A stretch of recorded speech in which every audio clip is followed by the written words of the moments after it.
Ej, tu nost! Tāds milzenis! Es esmu šokā. Un smogs arī.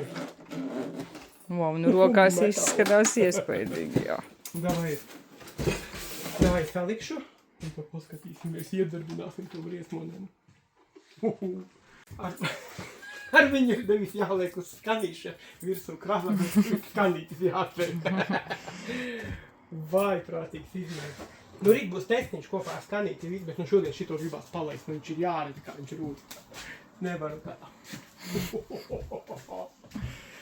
Saliku kopā, ceļu uz augšu, uz leju, ir ieslēgšanas skaņa, izslēgšanas, aizmugurē kā forši stūrīti grozās, lampiņas deg, un ceļ viņš ļoti augstu, es pat izbrīņos, cik viņš augstu ceļ.